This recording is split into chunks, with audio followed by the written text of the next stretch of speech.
우찌무라 간조의 로마서 연구 상권 제16강 기도드리고 리딩하겠습니다.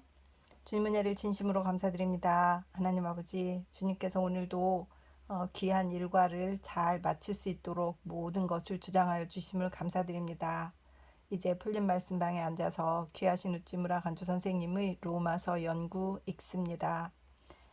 우찌무라 선생님이 평생 동안에 가장 심혈을 기울여서 썼다고 하는 로마서 연구를 통해서 우리도 또 영혼에 큰 눈을 뜨고 신앙이 성장하며 우리 예수 그리스도께서 가르치시려고 했던 모든 말씀의 귀한 뜻의 진수를 알기를 원하고 구약에서 신약을 통하는 이 핵심의 내용을 잘 알기를 원하며 그것으로 인해서 우리의 믿음이 성장하기를 원합니다.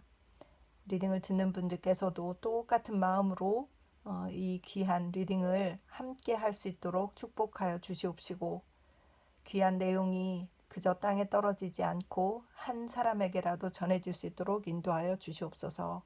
감사드리며 고마우신 우리 주 그리스도 예수님 이름 받들어 기도드렸사옵나이다. 아멘. 16강은 율법의 능력이고 말씀은 로마서 3장 19절에서 20절입니다. 19절, 20절 말씀 읽겠습니다. 19절 우리가 알거니와 무릇 율법이 말하는 바는 율법 아래에 있는 자들에게 말하는 것이니 이는 모든 입을 막고 온 세상으로 하나님의 심판 아래에 있게 하려 함이라.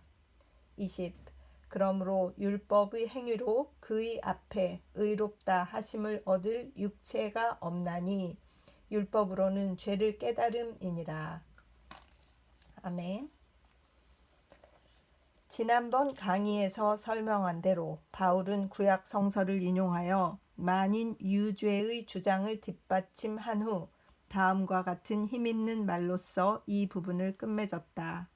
그래서 19절, 20절이 우찌무라 선생님 말씀으로 하신 번역이 다시 나와요. 다시 읽겠습니다. 19. 율법이 말하는 바는 그 아래에 있는 자에게 나타내는 것임을 우리는 안다. 이는 각 사람의 입이 막히고 또 세상 사람이 다 하나님 앞에 죄 있는 자가 되게 하려는 때문이다. 20. 그러므로 율법의 행위로 하나님 앞에 의롭다 함을 얻는 자가 하나도 없다. 이는 율법으로는 죄가 알려지는 것이다. 이것은 로마서에 있는 중대한 말 중의 하나로서 참으로 혁명적인 사상이다. 이것은 1장 18절에서 시작한 인류가 모두 죄인이라는 논설의 총괄 또는 결론이라고 할 만하다. 바울은 이 두 절을 말하려고 이제까지 글을 쓴 것이다. 그가 왜 까닭 없이 이방인과 자기 나라 백성의 추한 모습을 그려놓았겠는가? 그는 이 중요한 결론에 이르기 위하여 그 추한 모습을 감히 캔버스에 담았던 것이다. 이것을 다음과 같이 개역해본다. 19. 율법이 말하는 바는 율법 아래에 있는 자에게 말하는 것임을 우리가 안다. 이것은 모든 사람의 입이 막히어 전 세계가 하나님 앞에 정죄받게 하려는 때문이다. 20. 왜냐하면 율법의 행위로는 육의 한 사람도 하나님 앞에 의롭게 되지 못하기 때문이다. 이는 율법으로는 죄의 인식이 있을 뿐이기 때문이다. 의인은 한 사람도 없다는 것이 18절까지의 바울의 주장이었다. 그러나 10절에서 18절의 인용구는 대개 이방인에 관한 것이다. 그렇다면 유대 사람은 이러한 선구에 의하여 정죄될 필요가 없다는 반박이 일어날지도 모른다. 그 반박에 대한 대답을 겸하여 이제까지의 결론을 내린 것이 18절, 20절이다. 18절 다시 읽을게요. 18절 그들의 눈앞에 하나님을 두려워함이 없느니라 함과 같으니라. 그래서 그 이방인들에 대한 말씀이에요. 19절의 율법은 무엇을 가리키는가에 대해서는 세 가지 설이 있다. 첫째는 넓게 도덕률 괄호 열고 이스라엘 이외에도 포함시켜 괄호 닫고를 가리킨다고 보며, 둘째는 모세 율법 또는 그것을 포함한 모세 오경을 가리킨다고 보며, 셋째는 구약 성서를 가리킨다고 보는 것이다. 이 경우에는 전후의 관계로 보아 세 번째 설을 취하는 것이 가장 무난하다고 생각한다. 그것은 앞의 10절에서 18절의 인용이 시편, 이사야, 잠언 등에서 온 것이기 때문이다. 괄호 열고 단 이 절을 앞의 인용과는 직접적인 관계가 없다고 보는 때는 이 율법은 모세 율법 또는 모세 오경을 가리킨다고 볼 수 있다. 괄호 닫고. 율법이 구약 성서 전체를 가리키는 예는 고린도전서 14장 21절이다. 그래서 고린도전서 14장 21절 율법에 기록된 바 주께서 이르시되 내가 다른 방언을 말하는 자와 다른 입술로 이 백성에게 말할지라도 그들이 여전히 듣지 아니하리라 하였으니. 고린도전서 14장 21절입니다. 거기서 율법에 기록된 바라고 하여 이사야서에서 인용하고 있다. 또 요한복음 10장 34절이다. 요한복음 10장 34절 예수께서 이르시되 너희 율법에 기록된 바 내가 너희를 신이라 하였노라 하지 아니하였느냐. 거기서는 시편에서 한 구절을 인용하고 너희 율법에 라고 기록되어 있지 않느냐고 하였다. 그 밖에 요한복음 12장 34절 15장 24절 등도 좋은 예다. 요한복음 12장 34절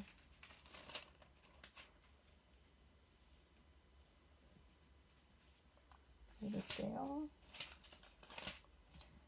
이에 무리가 대답하되 우리는 율법에서 그리스도가 영원히 계신다 함을 들었거늘 너는 어찌하여 인자가 들려야 하리라 하느냐. 이 인자는 누구냐 하는 말씀이고, 또 요한복음 15장 24절 내가 아무도 못한 일을 그들 중에서 하지 아니하였더라면 그들에게 죄가 없었으려니와 지금은 그들이 나와 내 아버지를 보았고 또 미워하였도다 하는 말씀이에요. 계속 읽겠습니다. 그러므로 19절 전반을 성서 즉 구약이 말하는 바는 성서 아래에 있는 자에게 말하는 것임을 우리가 안다 라고 고치면 뜻이 명백해진다. 바울의 인용구가 대개 이방인을 공격하는 것임을 기화로 하여 그러므로 우리 유대인은 죄인이 아니다 라는 핑계가 생길까봐 그는 말한다. 성서에 기록되어 있는 모든 말씀을 곧 성서 아래에 있는 자, 곧 유대인에게 말한 것이다. 가령 외형은 이방인을 책망한 것 같은 말이라도 동시에 유대 사람에게도 반성을 촉구하기 위하여 기록된 것이다. 곧 유대인이 이방인과 함께 훈계 받는 것이다. 그들은 율법 아래에 있는 백성이라고 항상 자랑하고 있다. 그러면 그 율법에 복종해야 할 것이 아닌가. 거기서 죄를 책망한 이상 비록 그것이 이방인의 죄를 책망한 것일지라도 그들 또한 이것을 거울 삼아 자기를 반성해야 할 것이 아닌가. 이것이 19절 전반의 뜻이라고 생각한다. 마이어는 간결하게 이 뜻을 나타내어 말했다. 율법의 범위 안에서 삶을 누리는 자는 율법이 무엇이라 말하든 본디는 그것이 유대인에게 말한 것이든 이방인에게 말한 것이든 자기에게 말한 것으로 보아야 할 것이다. 이것은 확실히 바울의 본 뜻을 바로 파악한 말이라고 생각한다. 이것을 오늘의 일을 가지고 말해보자. 신약 성서에서는 사람의 죄를 책망하였다. 신자 중 어떤 사람은 그것을 불신자의 죄를 책망한 것이라고 하여 안심하고 있을지도 모른다. 자기는 깨끗한 자라 하여 자랑하고 있을지도 모른다. 그때 어떤 사람이 그에게 성서는 성서 아래 있는 자, 곧 신자를 위하여 기록된 것이므로 만일 불신자의 죄를 책망한 곳이라도 신자는 거기에 자기를 비추어 반성해야 한다고 말했다면 이것이 바로 바울의 이 태도와 비슷한 것이 된다. 그렇지. 19절 후반은 이렇게 말한다. 이것은 모든 사람의 입이 막혀 전 세계가 하나님 앞에 정죄받게 하려는 때문이다. 자기의 무죄를 주장하는 모든 입이 막히어 아무런 항변할 여지가 없게 되면 전 세계는 하나님 앞에 죄인으로 정해지는 것이다. 먼저 이방인의 입이 막히고 다음에 핑계하기에 교묘한 유대인의 입도 막혀 전 세계가 곧 이방인이나 유대인이나 어떤 사람이나 하나님 앞에 죄인으로 정해지는 것, 이것이 곧 구약 율법의 목적이다. 그러므로 구약 성서는 이방인의 죄를 책망하면서 동시에 이스라엘의 죄를 책망한다. 이는 세상 사람이 다 하나님 앞에 죄 있는 자가 되게 하기 위함이다. 이미 이방인의 죄는 명백하다. 그리고 유대인도 마찬가지로 죄인인 것을 알게 되었으니 전 인류가 죄인으로 정해진 셈이다. 그런데 구약 성서는 그 아래 있는 유대 사람에게 주는 것이므로 역시 그들의 죄를 보여준 것이다. 그러므로 여기서 성서의 빛에 비추어 볼 때 세상 사람들은 모두 죄인으로 정해지는 것이다. 이것이 바울의 논법이다. 그가 만일 오늘날 태어났다면 먼저 성서에 비추어 불신자의 죄를 책망하고 다음에 성서는 그 아래 있는 신자를 위하여 저술된 책이라는 이유로 신자의 죄를 정하고 그리고 전 인류가 신자나 불신자나 모두 하나님 앞에 죄인임을 단정할 것이다. 하나님 앞에다. 사람 앞에가 아니다. 사람 앞에서는 어떻게 보이든 바울은 문제 삼지 않았다.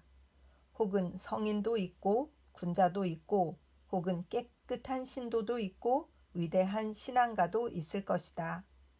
혹은 인격이 고결한 사람, 식견이 높은 사람도 있을 것이다.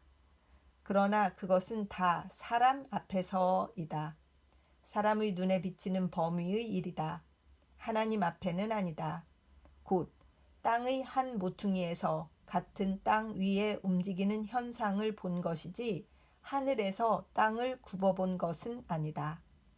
그러나 여호와께서 하늘로서 사람의 아들들을 굽어 보실 때 사람은 모두 죄인이다. 하나님 앞에서는 세상 사람이 다 죄인이다. 아멘.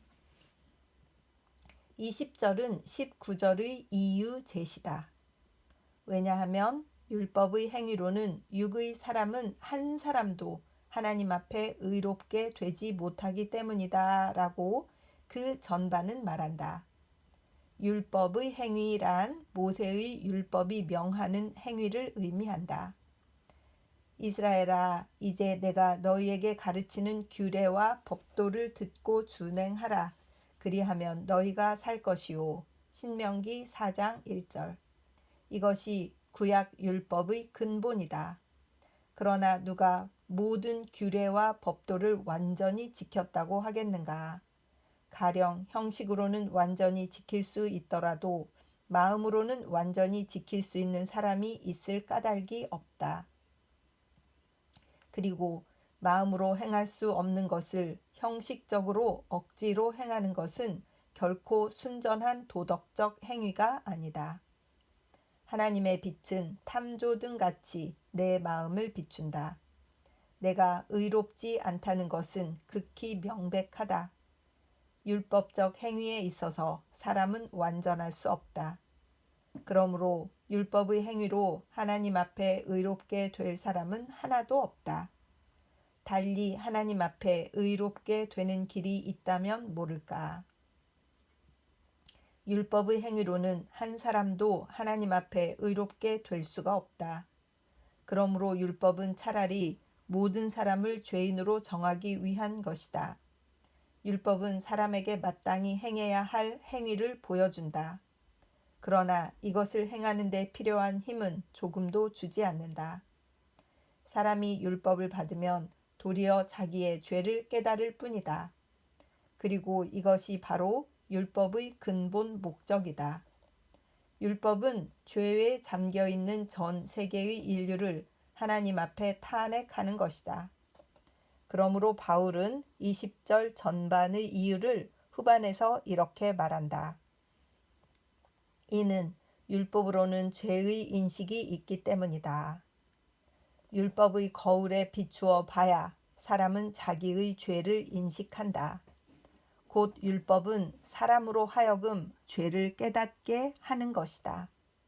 그러므로 율법적 행위로 하나님 앞에 의롭게 된다 하는 것은 기대할 수도 없는 일이다. 이상이 19절, 20절의 큰 뜻이다. 조용히 그 사상을 음미해보면 혁명적 대사상임을 누구나 알 수 있을 것이다. 바울은 이 말로써 만인 유제설의 결말을 장식하고 여기서 본론의 제1단락을 끝맺고 난 후 다음 절부터 새 국면으로 접어들어 구원의 복음을 제시한다. 길이 막히면 저절로 통한다. 율법적 구원이 전혀 불가능하다는 것이 이같이 힘있게 단정되고 여기에 새롭게 복음적 구원의 새 국면이 전개되는 것이다. 이런 의미에서 우리는 이 두 절이 로마서에서 차지하는 위치가 매우 중요함을 잊지 말아야 한다. 율법이란 무엇인가? 그것은 19절에서 설명한 대로 구약 성서를 가리키는 경우도 있지만 대개는 모세율법 괄호 열고 또는 모세율법을 그 주요한 내용으로 하는 모세오경 괄호 닫고을 의미한다. 율법이란 능력 있는 권위가 명하고 필요한 경우에는 벌로서 강요하는 행위의 규칙이다. 이것이 성서에서 이 말의 뜻이다. 데이비스 성서사전에서 능력 있는 권위란 이스라엘에서는 물론 여호와 하나님을 가리킨다. 율법은 원래 그의 명령에서 나오는 것이다. 이것이 율법이 거룩하고 바르고 선한 이유다. 로마서 7장 12절. 로마서 7장 12절. 이로 보건대 율법은 거룩하고 계명도 거룩하고 의로우며 선하도다. 말씀이에요. 그리고 벌이 따르는 것이 율법의 특색이다. 곧 이것을 지키는 자는 풍성한 축복을 받고 반대로 이것을 어기는 자는 벌을 받는다. 여호와에게서 직접 또는 왕의 손을 거쳐서. 이것이 유대 율법의 특색이었다. 곧 상벌이 따른다는 조건으로 명령하는 행위의 규칙. 다시 말하면 앞으로 닥쳐올 두려움과 희망을 미리 생각하게 하는 명령의 한 묶음. 이것이 곧 율법이다. 그러므로 율법은 곧 도덕이다. 이 율법에 관하여 바울이 여기서 말하는 바를 넓게 도덕률에 관해서도 해당된다. 그는 모세 율법으로 교육받은 사람이다. 또 그리스도의 복음은 모세 율법을 대신하는 것으로서 유대에서 생겨난 것이므로 원칙적으로 모든 도덕률에 다 적용된다. 다시 말하면 그가 여기서 모세 율법에 대하여 말하는 것은 동시에 모든 도덕률에 해당되는 것이다. 이방에도 물론 도덕률이 있다. 어떤 민족에게는 그것이 하나의 형태를 이룬 조문, 또는 가르침으로 되어 있으며 다른 민족에게는 그것이 단지 양심의 본성으로서 불문율로 되어 있다. 그런데 어떤 민족이라도 그 도덕으로는 의롭게 될 수가 없다. 다시 일반적으로 말하면 사람이란 누구나 도덕의 행위로서는 하나님 앞에 의롭게 될 수가 없다. 진정한 의미에서 구원에 들어갈 수 없는 것이다. 왜냐하면 사람은 도덕적으로는 완전할 수 없기 때문이다. 도덕에 의해서는 사람의 죄가 알려질 뿐이다. 도덕은 세상 사람이 모두 하나님 앞에 죄 있는 자가 되게 하기 위해 하나님이 인류에게 주신 것이다. 이것은 도덕을 헐뜯는 말이 아니다.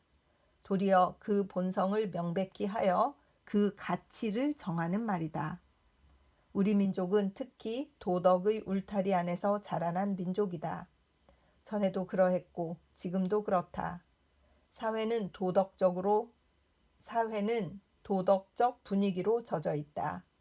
이렇게 말하는 것은 우리 민족이 도덕적으로 우수하다는 뜻이 아니다. 그것은 마치 종교적 분위기가 짙은 구미 각국이 반드시 종교적으로 우수하지 않은 것과 마찬가지다. 따라서 만사 만물에 대한 판단의 기준은 주로 도덕률이다. 충효인의는 가정교육 및 학교교육의 바탕이 되어 있다. 이것은 도덕이 비록 겉으로라도 우리 사회의 가장 높은 자리에 있다는 증거다. 그런데 도덕은 사람의 죄를 알려주는 것이지 사람을 구원하는 것이 아니다라는 말이 있다. 그것이 혁명적 사상임은 말할 것도 없이 명백하다. 만일 이 제언이 참이라면 도덕을 바탕으로 하는 가정교육, 도덕으로 사람을 구원코자 하는 학교교육 및 사회교육은 헛된 노력으로서 토대 없는 집과 같이 무너져버리고 말 것이다. 그러므로 그것은 도덕 본위의 사회에 대한 영적 혁명이다. 도덕이 구세주가 되지 못하는 것을 보이고 도덕 위에 서 있는 사람과 그 사회를 근본적으로 개조하여 신앙 위에 이를 재건하려는 것이다. 과연 그렇다면 바울의 이 말은 도덕을 기초로 하여 서 있는 사람과 사회로서는 가볍게 넘겨버릴 수 없는 중대한 문제 제기가 아닐 수 없다. 그러나 기독교의 주장은 극히 명백하다. 사소한 의문도 거기에 끼어들 여지가 없다. 어떤 학자는 기독교만이 도덕으로 사람이 구원받지 못한다고 주장한다고 말했다. 참으로 지당한 말이다. 기독교는 요컨대 최고 도덕의 제공이라 하여 복음의 최대 특징을 그 우수한 도덕관에 두는 것은 다만 세상의 오해를 피하기 위하여 하는 타협적인 태도다. 우수한 도덕은 기독교의 부수물이지 결코 본체는 아니다. 사람은 도덕으로는 구원받지 못하는 것이기 때문에 사람을 구원하는 복음은 아무래도 도덕 본위일 수는 없다. 사람은 도덕적으로 완전할 수가 없다. 그러므로 도덕적 행위로서는 하나님 앞에 의롭게 될 수 없다는 주장은 구원을 목적으로 하는 복음으로서는 극력 주장하지 않을 수 없는 바이다. 참으로 바울은 이 주장 때문에 여러 번 모진 박해와 참소와 중상을 당하였다. 그의 적은 그가 가는 곳에 그림자처럼 따라다니며 음으로 양으로 그와 그의 가르침을 때려 부수려 하였다. 그러나 그는 온갖 고난을 뿌리치고 그 주장을 굽히지 않고 강조하였다. 어둠은 빛을 뒤쫓아가 덮치려 하지만 빛은 더욱더 광채를 더하여 갔다. 그는 사람을 구원하기 위하여, 그렇다, 참으로 사람을 구원하기 위하여 이 심령의 횃불을 끊임없이 활활 타오르게 하였던 것이다. 어떤 신학자는 바울은 기독교의 단순한 가르침을 복잡한 신학적 교리로 바꾸었다. 만일 그가 없었다면 기독교는 유대 산지에 피어난 아름다운 도덕교로서 남아있었을 것이다 라고 말했다. 과연 그럴까? 우리는 이에 대하여 길게 논할 시간이 없다. 다만 인생의 체험으로 비추어 볼 때 바울의 이 주장은 살아있는 사실 그대로임을 인정하지 않을 수 없다. 도덕은 신성하고 올바른 것이다. 그러나 이것을 완전히 행하려 할 때 그것이 불가능함을 발견하고 그 표준에 비추어 볼 때 자신이 의롭지 않음을 실감하게 된다. 십계명 같은 것은 도덕률로서는 완전한 것이지만 사람은 결코 이것으로 구원받을 수는 없다. 도리어 이것으로 심판받아 율법적 행위로는 의로울 수 없음을 깨닫게 되는 것이다. 이때 우리를 엄습하는 것은 죄의 고민이다. 이것은 마치 영혼의 밑바닥에서 솟아나는 것 같아서 없애버리려 해도 없애버릴 수 없는 심령의 신음이다. 그러므로 변변찮은 이론으로 이 실감을 지워버릴 수는 없는 노릇이다. 내게 완전히 율법을 지키는 정결한 생활을 하려는 굳건한 결심은 있지만 동시에 율법을 지킬 수 없는 도덕적으로 무능한 나의 모습이 비참하게 비치는 것을 어찌하랴. 결심과 실상, 이상과 실제의 거리는 하늘에서 반짝이는 별과 별 사이의 거리처럼 서로 멀다. 그러므로 도덕은 결코 사람을 구원의 기쁨에 들어가지 못하게 한다. 도덕률은 우수하면 우수할수록 도리어 사람으로 하여금 거기에 미치지 못함을 느끼게 한다. 그러므로 율법의 행위로 구원받을 수 없음은 사람의 체험상 극히 명백하다. 그러면 도덕의 필요는 어디에 있는가? 그것은 사람에게 죄의 인식을 일으키는 데에 있다. 이는 율법으로는 죄의 인식이 있기 때문이다 라고 바울은 말했다. 물론 도덕의 목적 가운데 하나는 사람과 사람 사이의 행위의 표준을 제시하는 것임을 모르는 바가 아니다. 그러나 도덕의 목적은 죄의 인식이 생기게 하는 것임을 충분히 인정해야 한다. 기독교를 알려고 먼저 산상수훈을 읽고 그 아름다움에 감동하여 이것을 실생활에 옮기려고 시도하다가 그것이 불가능함을 깨닫자 기독교를 지극히 어려운 종교라 하고 떠나버리는 사람이 있다. 이것은 기독교를 단순한 도덕교로 잘못 생각하였기 때문이다. 산상수훈은 천국의 율법으로서 구원받은 자가 지켜야 할 길을 보여주는 동시에 또한 그것을 읽는 자에게 자신의 죄를 인식하게 하는 것이 목적이다. 그렇다. 율법은 사람으로 하여금 율법의 행위로 하나님 앞에 의롭다 함을 얻는 자가 하나도 없음을 알게 하는 것을 목적으로 한다. 곧 도덕은 사람으로 하여금 죄를 깨닫게 하는 데 유력하며 사람을 구원하는 데는 전혀 무력하다. 그렇다. 도덕의 힘과 무력은 여기서 밝히 드러난다. 도덕은 사람을 죄인으로 정하는 데는 극히 유력하다. 그러나 그 밖의 점에 있어서는 전혀 무력하다. 바울은 이것을 힘주어 주장한다.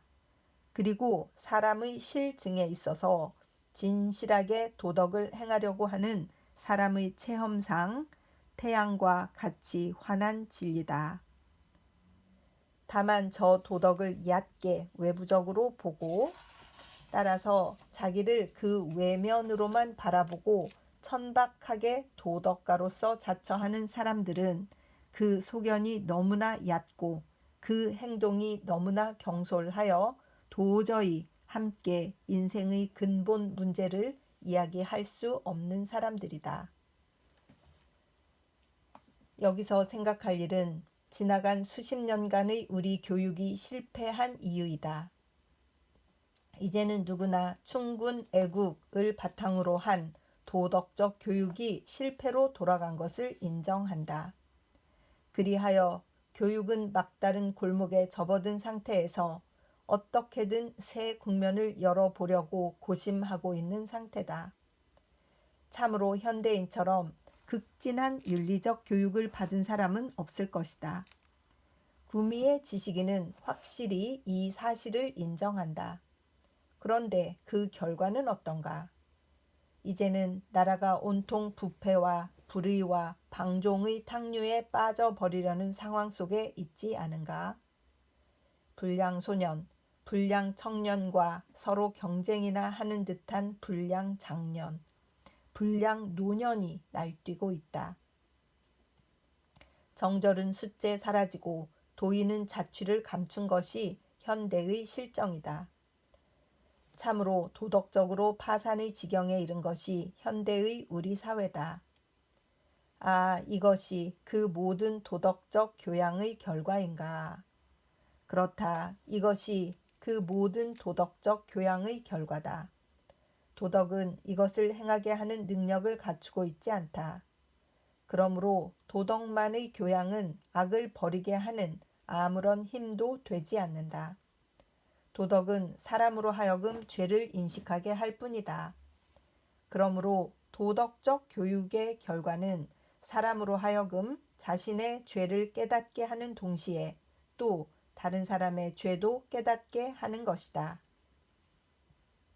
자신의 죄악도 충분히 인식하는 동시에 다른 사람의 죄악에 대하여 날카로운 눈길을 보내 그것을 지적하기에 바쁜 현대인의 상태는 참으로 도덕적 교양의 성질 및 그 결과를 남김없이 드러낸다. 곧 도덕적 교양은 사람을 조금도 도덕적으로 향상시키지 못한다. 다만 자신과 타인에 대한 도덕적 비판을 예민하게 할 따름이다. 바울이 단언한 대로 율법으로는 죄의 인식이 생길 뿐이다. 윤리 도덕의 표준에 비추어 보면 전 세계는 하나님 앞에 죄인으로 정해지는 것이다. 율법적 행위로는 한 사람도 의롭게 될 수가 없다. 그러면 사람은 완전히 막다른 골목에 접어든 것인가? 그렇다. 도덕적으로 구원받으려 하는 인류의 노력은 막다른 골목에 접어들었다. 그러나 사람의 막다른 골목은 하나님의 막다른 골목이 아니다. 하나님은 사람을 구원하기 위하여 새로운 국면을 타게 하신다. 곧 다음 절 이하에서 강조하는 것과 같이 율법 외에 하나님이 사람을 의롭게 하시는 일이 나타난다. 그것은 신앙의 길이다. 이리하여 율법에서 질식해 있던 우리는 신앙에서 다시 살아나는 것이다. 아멘. 율법적으로는 의롭지 못한 자가 신앙으로 의롭게 되는 것이다. 여기서 구원은 사람에게 임하고 환희의 이슬은 그 영혼을 죽여준다. 바울은 이 새 원리를 제창하기 위하여 인류는 모두 죄인이라는 주장을 1장 18절에서부터 역설해왔다. 외면하고 싶은 인류의 죄를 일부러 파헤쳤지만 사실은 이 결론을 끌어내기 위한 것이었다. 그러기 위해서는 장애가 되는 길바닥의 큰 돌, 작은 돌들을 차버리면서 마침내 3장 19절 20절에 이르러 우선 제1단계의 목적지에 도달한 것이다. 그리고 개선가를 부르듯 이 두 절을 드높이 부르짖었다. 무엇을 위한 개선가인가? 그것은 복음적 구원의 동산으로 올라갈 평야의 최후 지점에 도달하였기 때문이다. 그래서 리딩은 여기까지고 로마서 3장 19절 20절을 다시 한번 리딩을 하겠습니다. 19. 우리가 알거니와 무릇 율법이 말하는 바는 율법 아래에 있는 자들에게 말하는 것이니 이는 모든 입을 막고 온 세상으로 하나님의 심판 아래에 있게 하려 함이라. 그러므로 율법의 행위로 그의 앞에 의롭다 하심을 얻을 육체가 없나니 율법으로는 죄를 깨달음이니라. 아멘.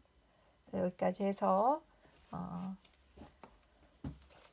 제 16강 리딩을 모두 하였습니다. 그래서 율법의 능력이 무엇이냐? 그래서 율법은 죄를 깨닫게 하는 것. 우리가 율법으로 비추어 보았을 때 우리의 힘으로는 도저히 이 율법을 다 지킬 수 없음을 알려주는 거울 이런 것이다. 그래서 그렇게 되었을 때 과연 우리는 어떻게 우리가 지킬 수 없는 도덕의 표준 이 모든 것을 지킬 수 있는 신앙의 길로 접어들 것인가 하는 것까지 방향을 제시하는 것이 3장 19절 20절의 귀중한 말씀이다라는 것에 오늘의 포인트가 있지 않았나 이런 생각이 듭니다. 참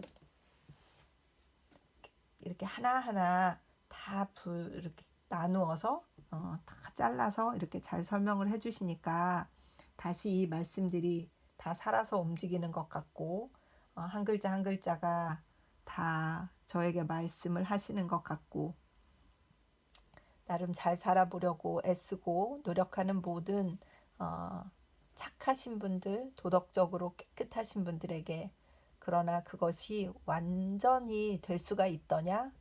될 수 없지 않더냐? 라고 스스로에게 질문할 수밖에 없는 인간의 한계. 거기에 우리가 있다. 왜냐하면 우리는 율법 아래에 다 있기 때문에 그 위로 올라간 적이 없지 않느냐라는 것이 오늘 말씀인 것 같습니다. 기도드리겠습니다. 하나님 아버지, 주님의 은혜를 감사드립니다. 그렇습니다. 우리 모두가 이 세상을 거쳐간 모든 인구, 모든 사람, 모든 인간이라는 종족은 율법의 그늘 아래에 있었습니다. 그것을 넘어서는 인간은 없었습니다.